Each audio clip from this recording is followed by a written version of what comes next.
आप नागिन हैं? कैसे विचित्र मनुष्य हो तुम। मेरी शक्तियों से बच रहे थे। मेरे किए गए दोनों ही प्रयास तुम पर व्यर्थ गए, परंतु इस बार तुम्हारी मृत्यु से तुम्हें कोई भी नहीं बचा सकता। मैंने क्या बिगाड़ा है तुम्हारा? मेरी जान के पीछे क्यों पड़ी हो? मैंने कुछ नहीं किया, मुझे जाने दो।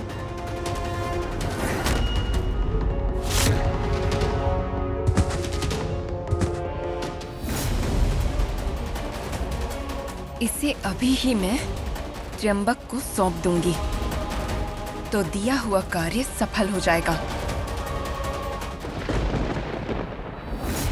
ओम हाम हीम हूम फट स्वाहा।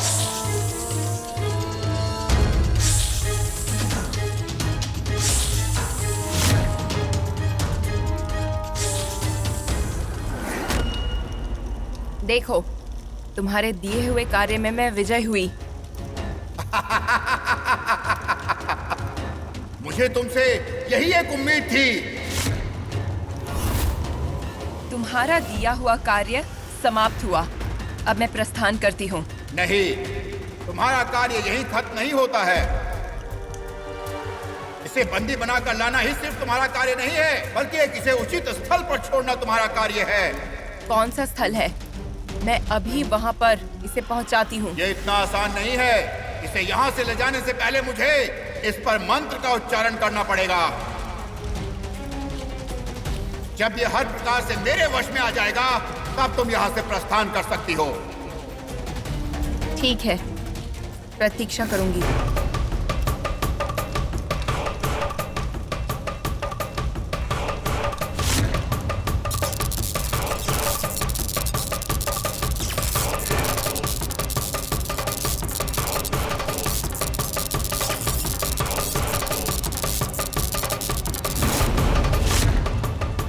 तुम्हारा मंत्र प्रयोग समाप्त हुआ।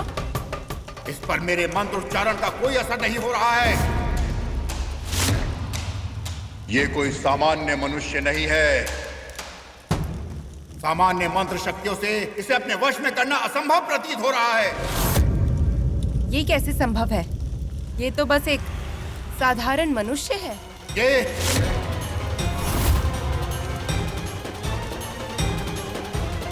मौन क्यों हो? कौन है ये? तुम्हें ये जानने की जरूरत नहीं है। तुम बस मेरे आदेशों का पालन करो।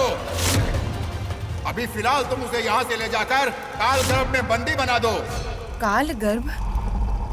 ये कैसा स्थान है? यहाँ मंडल, देवलोक, पृथ्वीलोक, पाताल लोक तीनों स्थल हैं। तीसरे स्थल पाताल लोक के भी भीतर है काल गर्भ। वहाँ ऐसी कौन सी विशेषता है जो इसे वहाँ छोड़ना है? विशेषता ये है, अगर वहाँ कोई बंदी हो तो उसका वहाँ से निकलना नामुमकिन हो जाएगा। बस ये एक बार काल गर्भ में प्रवेश कर जाए, इसका अंत तो निश्चित ही है। यदि इसने वहाँ से निकलने का प्रयास किया तो? एक बार अगर कोई काल गर्भ में प्रवेश कर जाए तो उसका शरीर वहाँ रहता है, उसकी आत्मा आजाद हो जाती है। काल गर्भ के अंदर इसकी देह बिना आत्मा के रहेगी, जिसके कारणवश वो कभी भी वहां से निकल नहीं पाएगा। एक बार ये काल गर्भ में चला जाए, इसके पश्चात इसकी मृत्यु निश्चित है।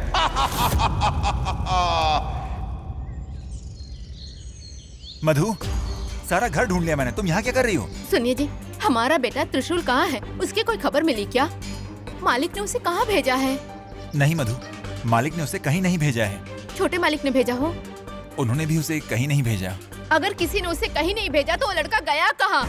अभी आ जाएगा, अभी आ जाएगा, आप कल से बोल रहे हैं। मैंने कल पूछा तो आपने कहा कि वो सुबह जाएगा, सुबह पूछा तो आपने कहा कि मालिक ने उसे कहीं भेजा है, और अब बोल रहे हैं कि हमारे बेटे को मालिक ने कहीं नहीं भेजा। आखिर मेरा बेटा गया कहाँ? आपको कोई टेंशन नहीं है क्या? अरे मधु, मुझे टेंशन नहीं है, ऐसा किसने कहा तुमसे? लेकिन अगर मैं भी अपनी टेंशन दिखाने लग गया तो तुम टेंशन से रोने लग जाओगी।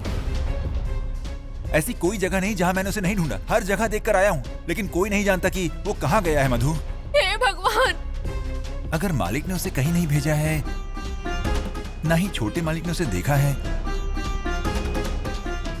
तो फिर हाँ, वो शिवानी मैडम के घर गया हो शायद। हो सकता है जी, ये त्रिशूल शिवानी के घर ही गया हो। आप एक बार फोन करके पूछिए ना।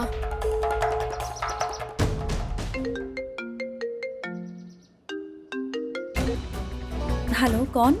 हेलो, मैं त्रिशूल का पिता नंदिश बोल रहा हूँ। हाँ अंकल, बोलिए ना। बस पूछना था कि क्या त्रिशूल आपके घर आया है मैडम?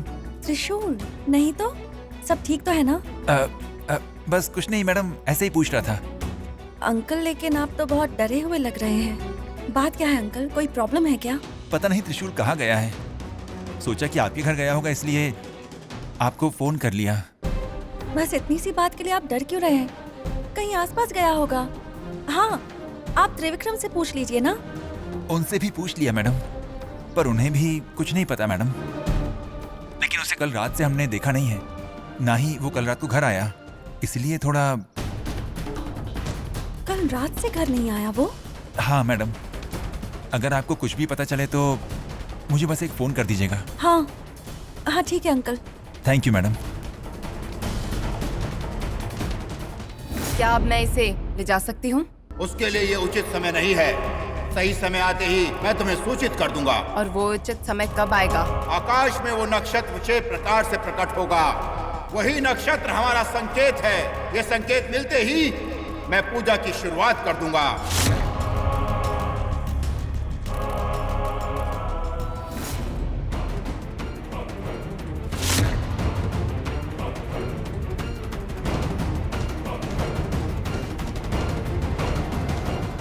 मिल गया, वो संकेत मुझे मिल गया।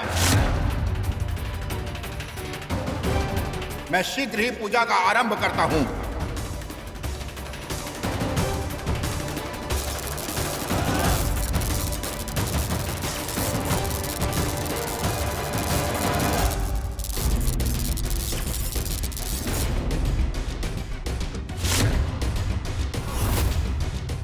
हे त्रिशूल, अब तेरी आत्मा मेरे वश में है। मैं जैसा कहता हूं वैसा ही कर। आकर इस मंडल पर बैठ।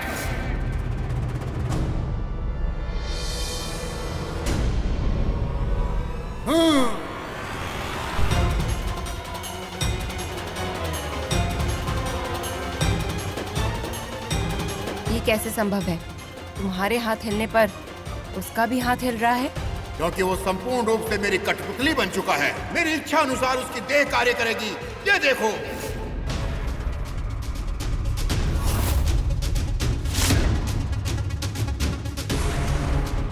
ये भी देखो।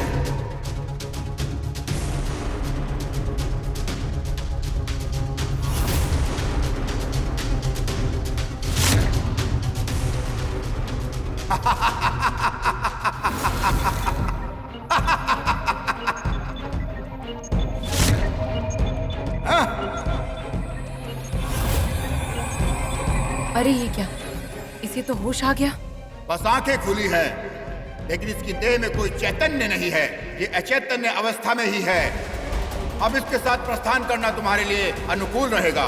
ठीक है, तो मैं अनुमति चाहती हूँ। ठीक है, जाओ। इसको अभी कालगर्भ में छोड़ कर आओ।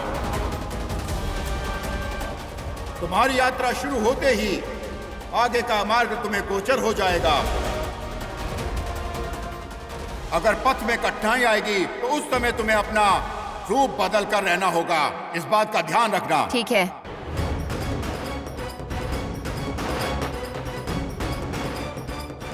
आदिशेष, तुम्हारे अंतिम काल का आगमन हो गया है। नागलोक के द्वारा ही होगी तुम्हारी हत्या।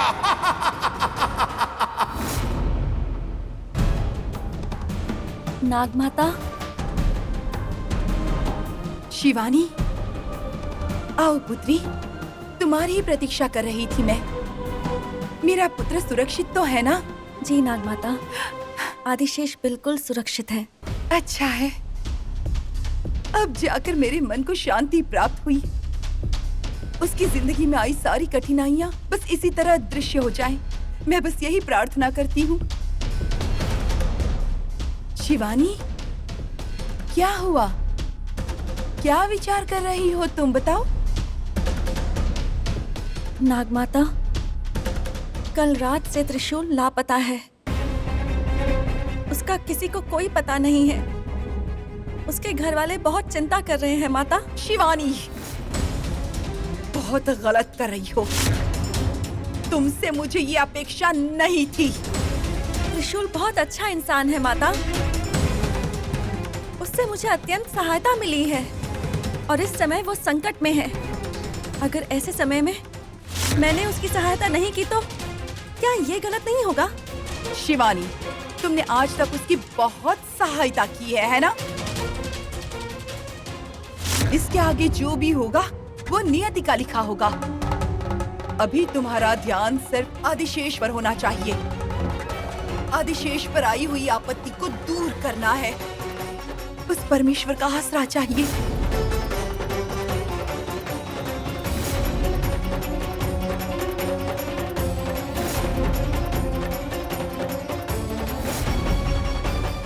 हे परमेश्वर,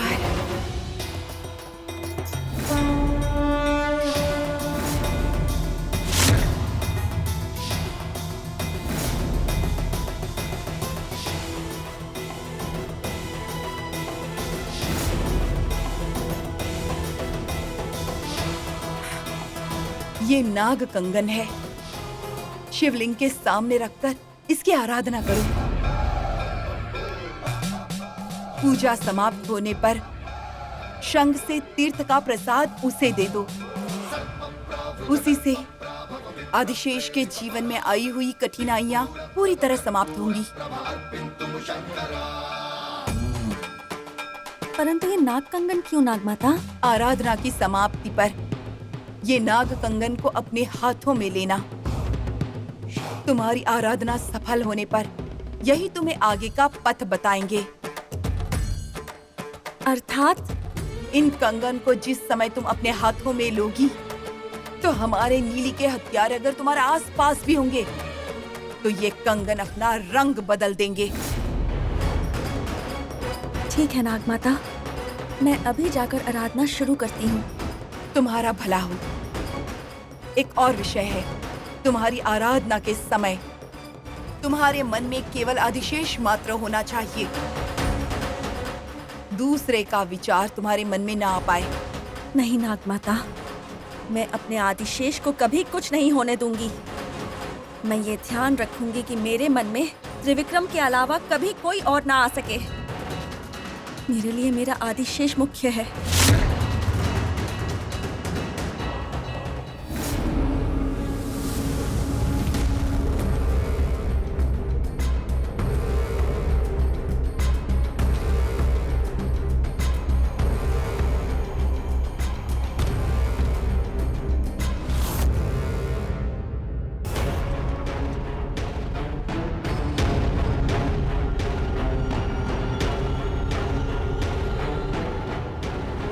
ये क्या है?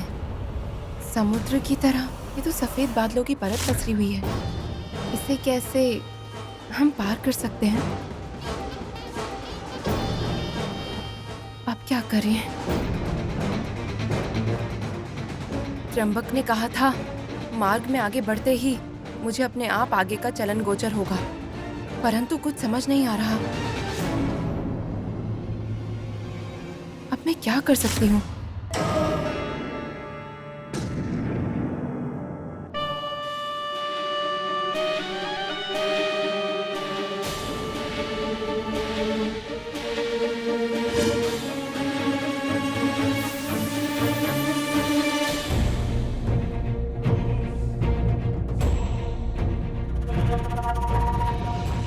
अब मुझे अर्थ समझ में आया।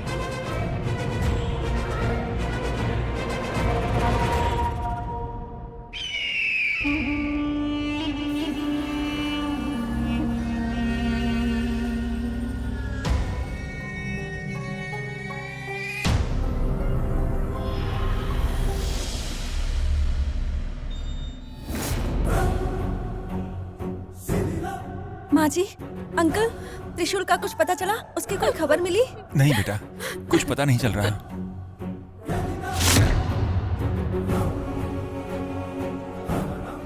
शिवानी, त्रिशूल को कुछ हुआ तो नहीं होगा ना? मुझे मुझे उसकी बहुत चिंता हो रही है। लगता है भगवान ने भी साथ छोड़ दिया है। इसलिए हमारी जिंदगी मुसीबतों से भर गई है। माँ जी प्लीज मत रोइए इतना, त्रिशूल सही सलामत ही होगा। अगर वो सही सलामत होता तो उसका कुछ पता क्यों नहीं चल रहा है? अब कहीं वो अपने किसी रिश्तेदार के घर तो नहीं गया? एक बार उनसे भी पूछ लीजिए ना। नहीं बेटा, वो ऐसे बिना बताए कहीं नहीं जाता। फिर भी एक बार सबसे पूछ लेता हूँ। मधु तुम यहीं रुको, मैं अभी आता हूँ। डैड, त्रिशूल हर दिन जहाँ जहाँ जाता है मैं वहाँ देख कर आता हूँ। त्रिविक्रम, अब आप कहीं मत जाइए प्लीज। पर क्यों ना जाऊँ शिवानी जी, अच्छे से ढूंढेंगे तो शायद वो मिल भी जाए। मामा, अगर त्रिशूल घर लौटा तो मुझे कॉल कर देना। मुझे मिला तो मैं तुरंत कॉल कर दूंगा। माता ने त्रिविक्रम को कहीं जाने से मना किया है, लेकिन ये तो जाने की जिद कर रहे हैं। हे माँ, अब मैं इन्हें कैसे रोकूं? त्रिविक्रम रुकिए, मैं भी आती हूँ।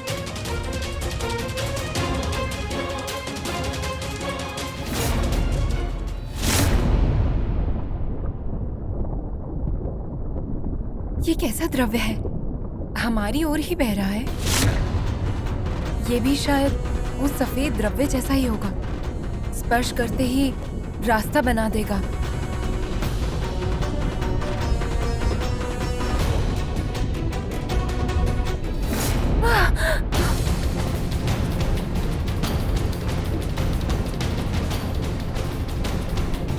ये द्रव्य ज्वलन वाली भावना महसूस करा रही है। यदि मैंने इसे छुआ तो शायद मैं जल जाऊंगी। अब मैं इसे पार कैसे करूं? अनेक स्थानों में हो सकता है तुम्हें पथ ना मिले, तब तुम्हें अपना रूप बदलकर आगे बढ़ते रहना होगा। गुरुजी ने इसी स्थान के बारे में कहा होगा।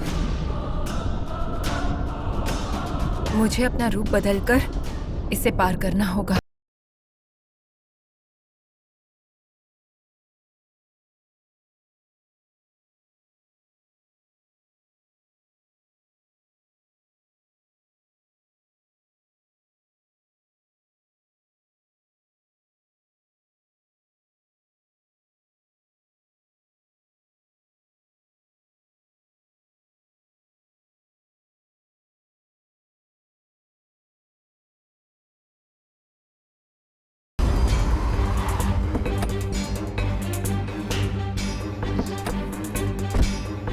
त्रिविक्रम, ये तो मेरा कबूतर है।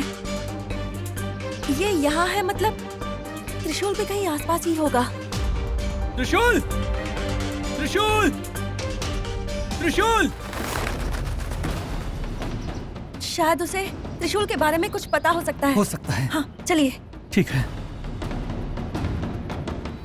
ओम हाम हीम हूम फट स्वाहा।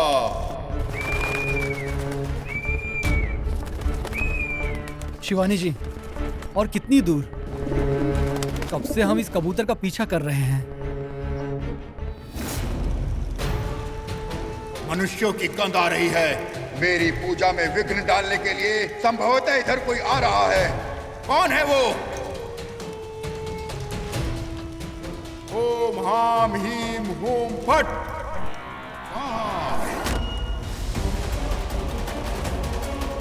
आखिर त्रिविक्रम इस तरफ क्यों आ रहा है? उसे इस स्थान के बारे में पता कैसे चला? नागिन मेरी पूजा विघ्न करने के लिए नागिन त्रिविक्रम को लेकर यहाँ आ रही है। उसे किसी भी हालत में मेरी गुफा के पास आने से रोकना होगा। यदि उसे थोड़ा भी संदेह हो गया तो वो त्रिशूल को बचाने की कोशिश कर सकती है। ओम हाम हीम हूम फट स्वाहा।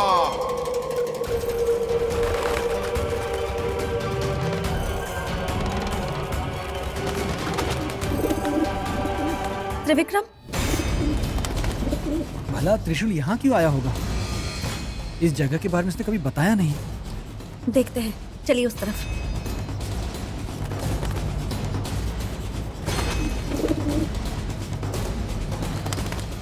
त्रिशूल! त्रिशूल! त्रिशूल! त्रिशूल! आखिर कहाँ गायब हो गया ये? ओम हाम हीम हूम फट स्वाहा।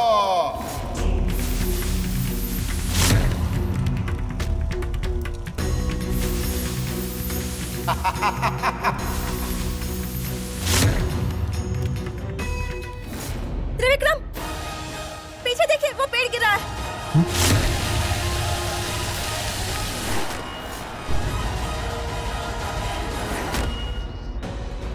त्रिविक्रम, त्रिविक्रम, त्रिविक्रम उठिए, त्रिविक्रम, त्रिविक्रम। इनके तो सिर पर चोट लगी है। अब मैं क्या करूं? हे महादेव, मैं अब क्या करूं? त्रिविक्रम उठिए ना, त्रिविक्रम आंखें खोलिए।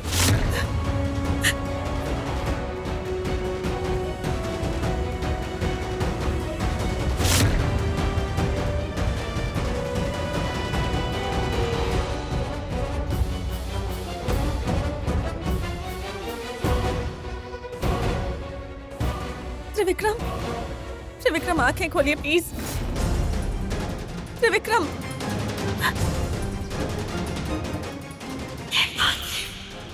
कैसी परीक्षा ले रहे हैं? जैसा नागमाता ने कहा, सच में आदिशेष की जान पर खतरा है। शायद इसलिए ये सब हो रहा है। पर आप घबराइए मत आदिशेष, आपको कुछ नहीं होगा।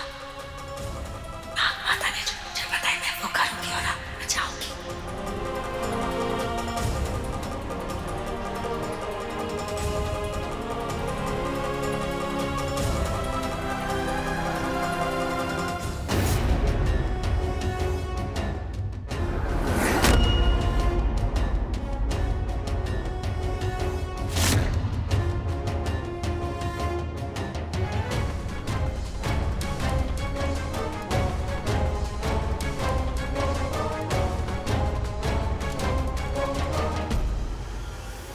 त्र्यंबक जिस कालकर के बारे में कह रहा था वो यही है। एक और शरीर है तो दूसरी और आत्माएं हैं। यहाँ कोई शरीर स्वतंत्र प्रतीत नहीं हो रहा है। पहले मुझे मेरा कार्य करना होगा, इसे बंदी बनाना होगा। ए मनुष्य, जाओ, वहां जाओ और बंदी बन जाओ।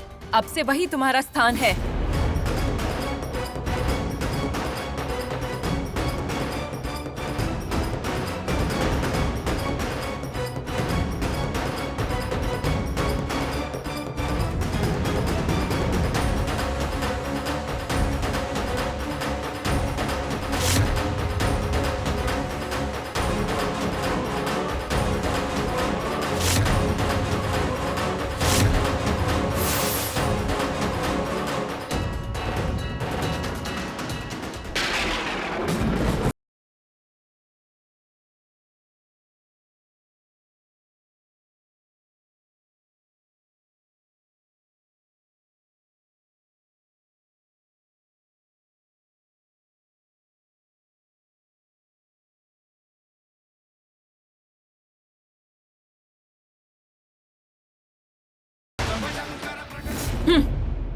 अब तुम्हारा खेल खत्म। जैसे त्र्यंबक ने कहा, तुम्हारा इस जगह से बचकर निकलना असंभव है। मेरे मन को अब संतुष्टि मिली। मैं इस काल गर्भ में सिर्फ और सिर्फ इसके अंत के लिए आई थी।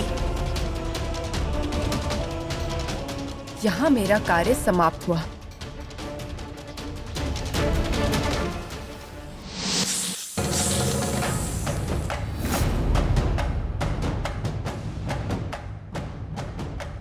मेरे नागलोक वापस लौटने से पहले मुझ पर वार करने वाली वो इच्छाधारी नागिन का नाश करके ही मैं नागलोक वापस लौटूंगी।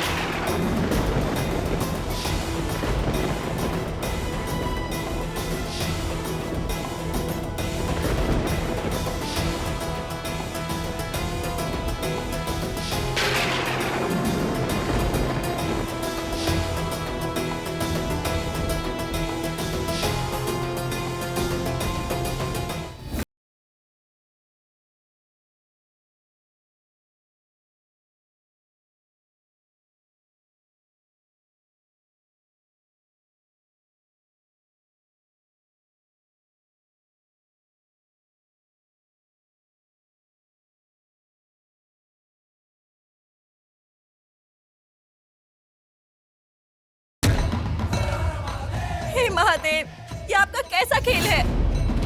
मुझे इस अग्नि परीक्षा से क्यों गुजरना पड़ रहा है? मेरा आदिशेष वहाँ बेहोश पड़ा है। उसे तो ये भी नहीं पता कि वो कौन है, उसे कुछ याद नहीं। इतना मासूम है वो तो ये भी नहीं जानता कि वो नागलोक का एक राजा है। उसके पास नागलोक की कोई शक्तियां भी नहीं, और कोई दुष्ट शक्ति उस पर वार कर रही है। उस शक्ति का नाश करने के बजाय आप यहाँ चुपचाप बैठे हैं। कैसा न्याय है ये? कहिए, ये कैसा न्याय है? इतने सालों बाद मैंने अपने आदिशेष को पाया था। पता नहीं ये कौन से जन्म का पुण्य है जो उन्हें एक पुनर्जन्म मिला था, और अब जब हमारे एक होने का समय आ रहा था तब आप मुझे उससे फिर से अलग कर रहे हैं। ये कैसा न्याय है?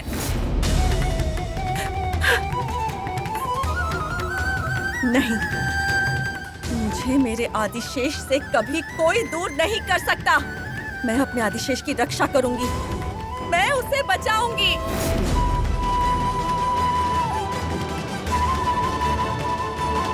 हे महादेव, आपको भोलेनाथ कहते हैं, दुष्ट शक्तियों का नाश करने वाले महाकाल कहते हैं। यदि अभी आप शांत रहेंगे तो अनर्थ हो जाएगा प्रभु। आपको महाकाल बनना ही होगा। आपको मेरे आदिशेष की रक्षा करनी होगी। मेरे आदिशेष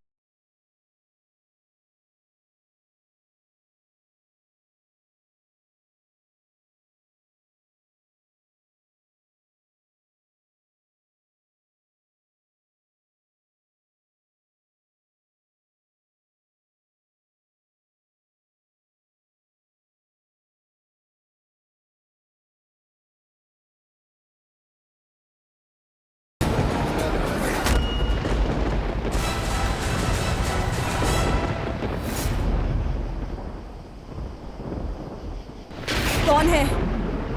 कौन है वहाँ? कौन है जो मेरी पूजा में विघ्न डालने की कोशिश कर रहा है? कौन है वहाँ?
मैं नहीं जानती कि तुम यहाँ क्यों आई हो।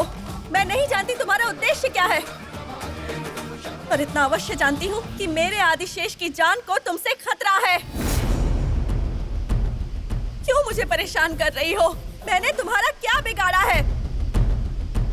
मेरे और मेरे आदिशेष से आखिर तुम्हारी क्या दुश्मनी है? बताओ।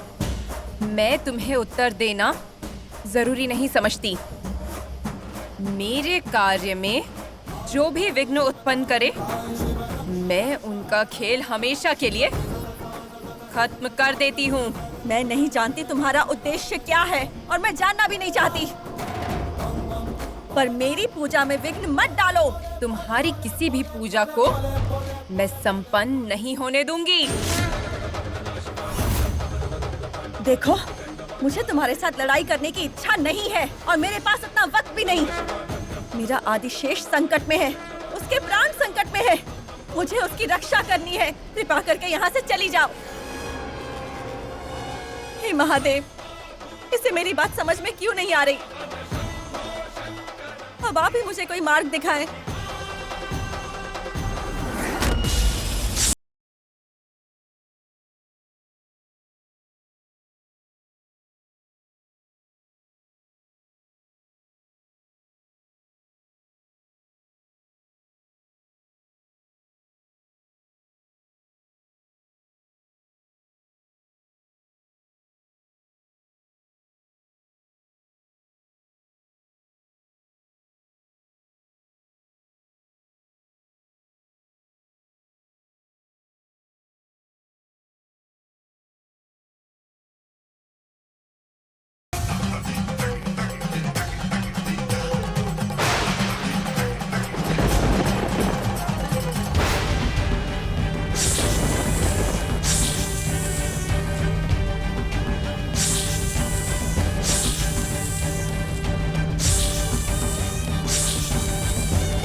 इस अमृता के गुस्से से कोई नहीं बच सकता।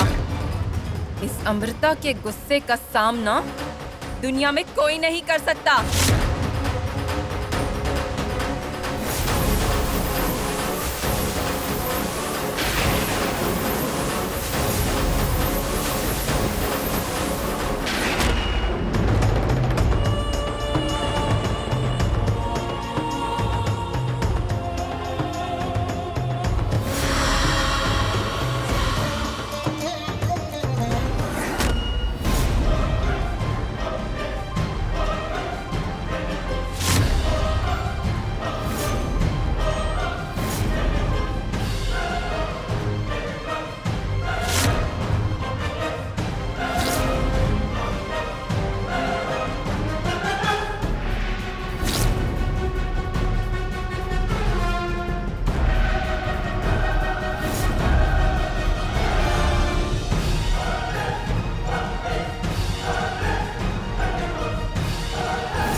हे भगवान,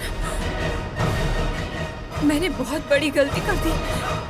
शिवानी मेरी तरह ही नागमणि के खोज में इस धरती पर अवतरित हुई।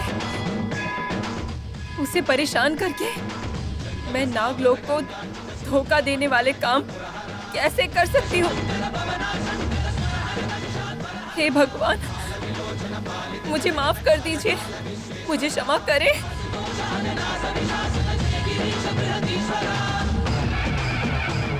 शिवानी,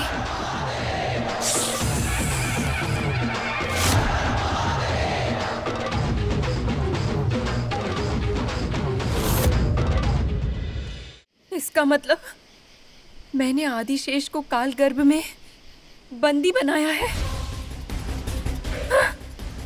ये मुझसे कैसी गलती हो गई? अब आदिशेष मेरे कारण से संकट में है। शिवानी, नहीं, अभी अगर मैंने शिवानी को उठाया तो वो मुझसे युद्ध करेगी। मेरे कुछ भी कहने पर उसे मेरी बातों पर विश्वास नहीं होगा। फिर आदिशेष की रक्षा करने में देरी हो जाएगी। आदिशेष कालगर्भ में ही बंदी बन जाएगा। नहीं, सबसे पहले मुझे उसे वहां से निकालना होगा। उसकी आत्मा को उसके शरीर से अलग होने से मुझे रोकना होगा।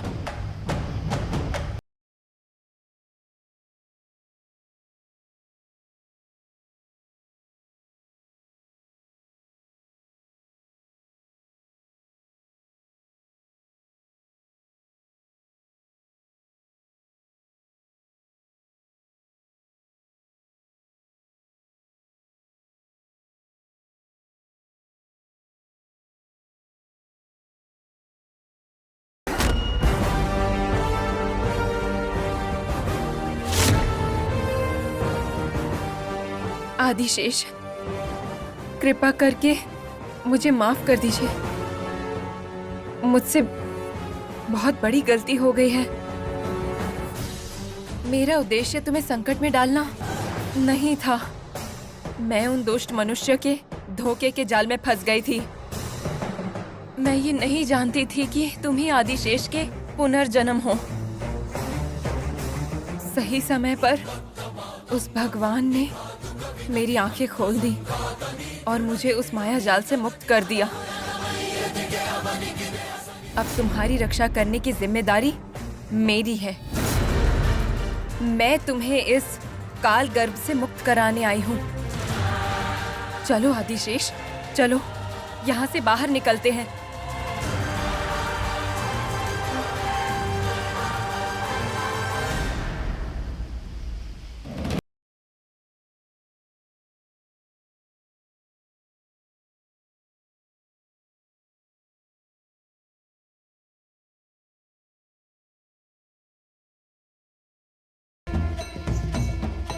मेरा आदिशेष, मुझे आदिशेष को तीर्थ पिलाना है।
त्रिविक्रम, त्रिविक्रम ये लीजिए। त्रिविक्रम,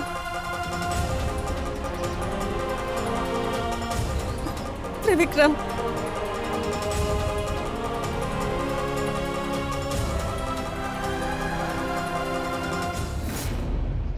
त्रिविक्रम उठ जाइए। त्रिविक्रम, त्रिविक्रम, मैं क्या करूं? हे महादेव, कृपया करके त्रिविक्रम की रक्षा कीजिए प्रभु।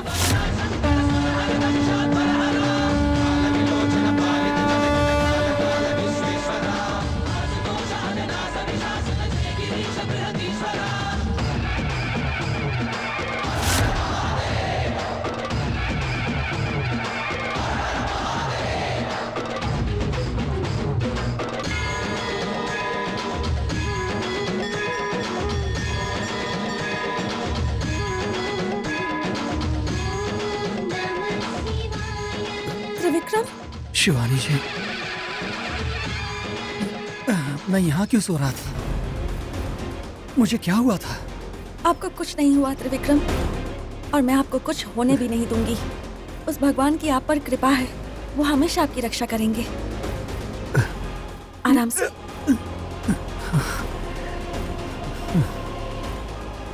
आप क्या कह रही हैं? मैं कुछ समझा नहीं शिवानी जी। बस इतना कहूंगी कि आप एक बहुत बड़ी मुसीबत से बचे। मुसीबत? मैं कुछ समझा नहीं। जाने दीजिए त्रिविक्रम, आप ठीक हैं इतना ही मेरे लिए काफी है। अब हम घर चलते हैं, आइए। लेकिन त्रिशूल? वो आ जाएगा। आपका यहाँ ज्यादा समय रुकना ठीक नहीं होगा। हम पहले घर चलते हैं, चलिए। लेकिन शिवानी जी, चलिए ना त्रिविक्रम।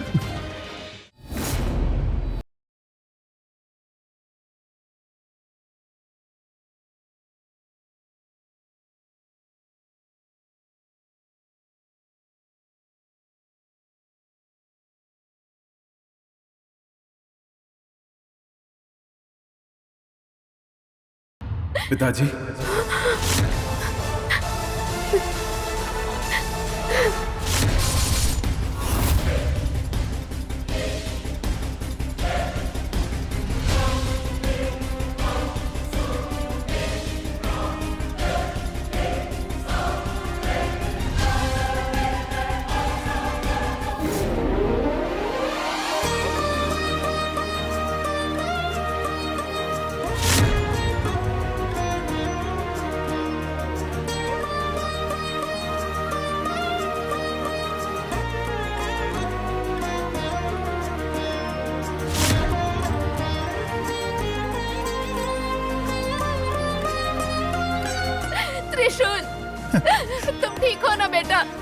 इतने दिन तुम कहाँ थे?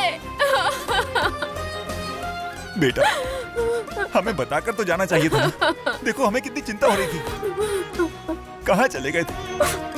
पिताजी, मैं किसी जंगल में गया था। क्या? जंगल में? वहां क्या कर रहे थे?